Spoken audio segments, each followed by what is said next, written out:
Hello everybody, welcome to another video. Today is the 13th of July. Today we're going to be talking about multiple different fronts, but I will not be discussing the Svatovit front because I've received no additional information from that direction. Although in my last video I talked about the Russian gains towards Liman. Since then we have not gotten any additional information.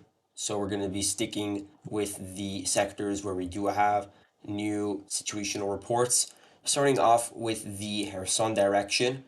And in this area, if you recall, about a week ago, I believe it was, the Russians, they launched this Iskander strike onto the southern part of the Antonovsky Bridge.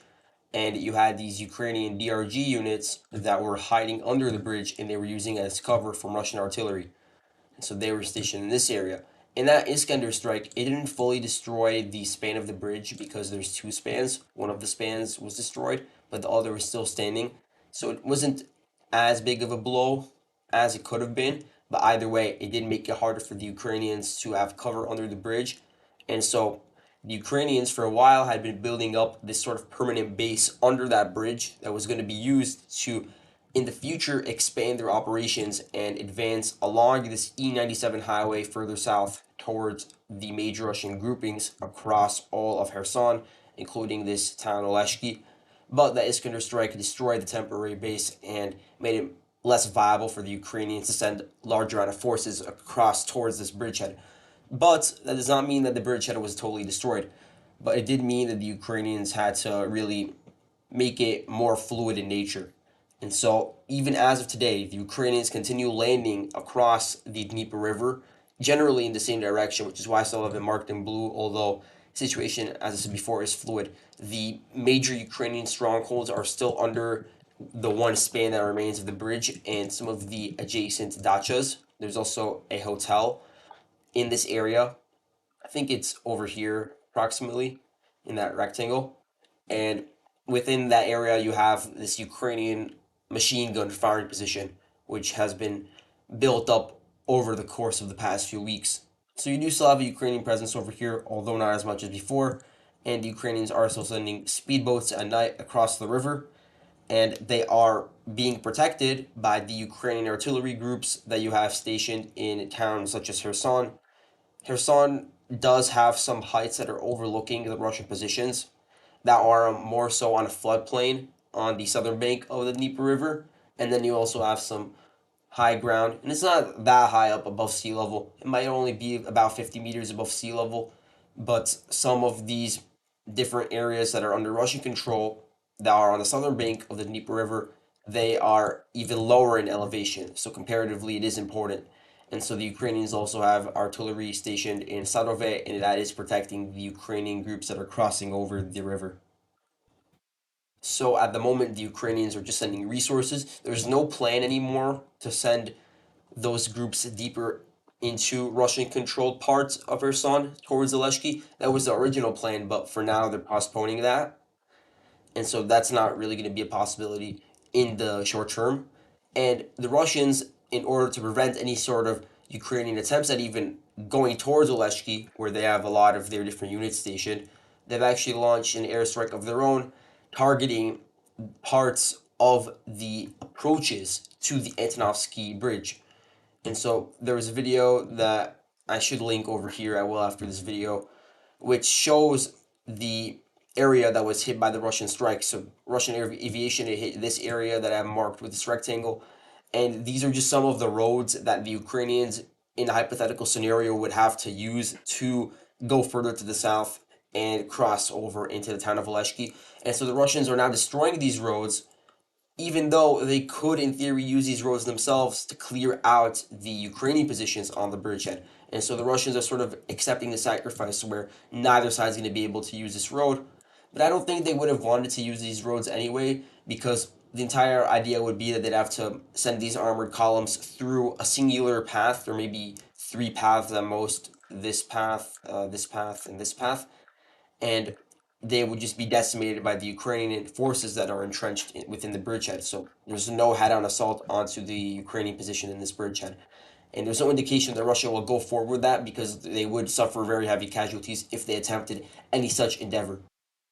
Now, at the same time, you have these Ukrainian units, these Ukrainian divers that are being sent to the Dnieper River to demine. A lot of deminers that are within the river itself, but also different mines that are on both sides of the river on the coastal areas, because over the course of the war, a lot of them have been placed not just in this part of the Dnieper River, a lot of them a bit upstream. And so, in some of these areas like Novokyry, Milove, you do have these groups that are being moved in. Not frontline fighters, more so fighters from the rear, and they're being moved in to demine some of these coastal areas, which would make it easier for Ukraine to cross over the river in the future. One area where they are trying to cross over now is adjacent to this rail bridge. There's been a report of one DRG group, very small squad, that has been able to successfully cross over and set up a position just over here south of this rail bridge. Nothing significant, and it does still seem like Russians have control over the surrounding areas, but it does mean that the Ukrainians are trying to expand the different areas in which they probe and try to cross over the river. An added layer of support that Ukraine's been trying to introduce is using what they have left of their aviation, including several Su-25s, which have been airborne for very short periods of time over the airspace in Kherson, and they have tried to conduct missions to target Russian positions. Although this is on a very small scale, because whenever these Ukrainian different planes are in the air for too long, they're usually targeted by Russian manpads, for instance, or by Russian air defense. So whenever Ukraine does conduct a certain attack, then it has to be very, very quick one, and it has to be very, very low altitude. There have been in the past week or so, according to Russian sources, so take it for what you will, a grain of salt, that they have been able to down two Su-25s from the Ukrainian side in the Kherson direction. But now let's move on to the situation around Zaporozhye. So we're going to begin in Piatykhatky, because previously I said that the Ukrainians had a very firm grasp over the town. And it seems like either I was always incorrect, or that in the time since then the situation has changed, because there was this new video that was posted by the 3rd Bars detachment. I want to see if I can find that unit on the map, because I know that it's over here. Here, Bars 3. I added in a whole bunch of different Russian units before I recorded this video. But anyway, Bars 3, they released this video, drone footage, which showed some very heavy Russian artillery strikes onto Piatykhatky. There's also a video that was released of a Ukrainian POV of the situation in Piatykhatky. You had these very, very small groups of Ukrainian forces, about 3 different assault detachments that were moved into Piatykhatky and had to, pitch camp in certain trenches. And all those trenches were previously vacated. I believe the trenches would probably be around here, adjacent to these different bush lines and roads and such. And so that's an indication that the Ukrainians don't actually have a firm control over the town. If they're going back and forth into and out of the town and have to send in these very small forward assault detachments, it doesn't really show that the Ukrainians have solid control over it. But I will say that the Russians are not really sending in their own forces into the town of Piatykhatky. You see more Ukrainian assault detachments doing that. What you're seeing the Russians do, as I was about to get into in this footage, is that they're hitting the Ukrainian forces as they're entering the town.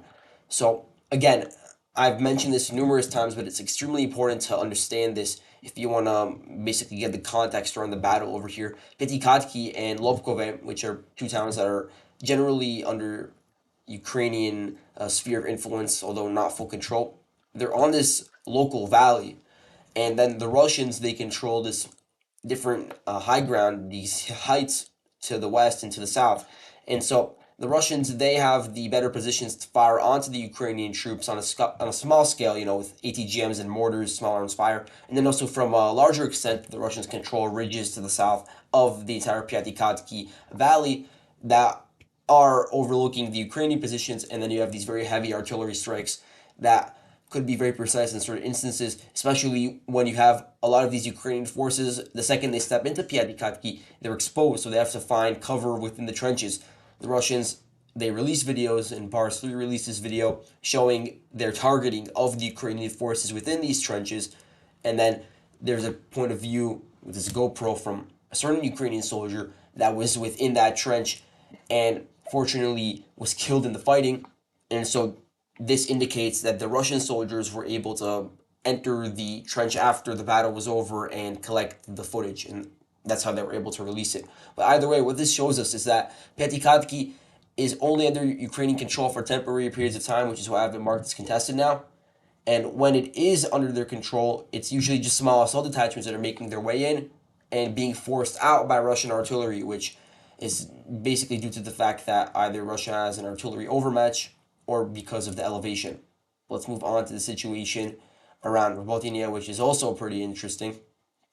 Now, in Robotyne, we're also seeing the situation where both sides have different narratives, and I am pretty unsure about the situation myself, which is why I'm leaving a gray zone over here. I probably should be making more parts of the front line into gray zones, open areas, because it's pretty misleading to show that the entire front line is either blue or red. In a lot of areas, it's open and you don't have a solid control, as we saw with Piatykhatky, for instance. But in this area, I generally have no idea, so I left the area open that's being contested. So in a previous video, we talked about how the Ukrainians, they had the spearhead, broke through the first Russian line. First Russian line would be over here. And, advanced perhaps, well, let's see how much they would have advanced. Zero point 0.8 miles at most, zero point 0.9 miles, something like that. And then they were pushed back by the Russian forces back to around this line over here that I'm marking with these lines. Now, according to Russian sources, on the 12th of July, the Russian forces from the units 71st Motor Rifle Regiment and 291st, where's that? It's around here. Try to find it. And 291st Guards Motor Rifle Regiment, they were able to fully clear out the Ukrainian spearhead and push the Ukrainians back to their original positions within the nature reserve Bakhmut. Now, this claim is not backed up by any footage, but the Ukrainian claim that they still do control parts of this spearhead, and the spearhead that I'm talking about would be this area over here. They did release footage actually. I have it marked over here. This video was actually released by Russian sources, but it shows a Russian FPV drone hitting a captured trench line. It was captured by the Ukrainians. So this would indicate that the Ukrainians have a presence in this area. Now, in this area, and I'm going to mark it, of course, you do have a trench line, and it's actually more so a trench system. You have the zigzag trenches, obviously, to minimize the effects of artillery strikes on the trenches. And then you have different layers to the trenches that go and span out throughout the entire open field in that area. So from the drone footage that the Russians released, you could see that the entire trench system is cleared, except for a small Ukrainian forward operating squad that was setting up positions in that area. And perhaps they were taking over some of the equipment that was left out, that was still left within those trenches. And so that drone footage, it does show the drone crashing into those Ukrainian soldiers. Now, what could have happened is that perhaps for a certain period of time, the Ukrainians did actually have a control over this trench system on the 11th of July or the 12th of July, but that the Russians were able to push them back all the way back to the original line before the spearhead occurred, and that the Russians released this video a bit later on, in that the timeline isn't as the Ukrainians would have hoped, where they still have control over this trench system even now on the 13th. I can't say for sure because we don't have any additional footage from today to confirm any of this, which is why I'm just leaving it as a gray zone. And I would just say stay cautious with the dates of some of these videos. People would claim that certain videos are from a certain day, but perhaps they're older, and then that could skew your view of the front lines. So you always have to stay careful with that sort of stuff. And since a lot of you guys would probably be interested, here's the view of the footage. This is the perspective of the drone itself. And you can see that this unit that posted this video is this Russian UAV group called BOBR. I don't know what that stands for. I think it stands for Beaver, actually. So the Beaver UAV unit, they are the unit that is on the Zaporozhye front, and they're sort of the equivalent of the Birds of Magyar on the Ukrainian side. these smaller scale recon groups.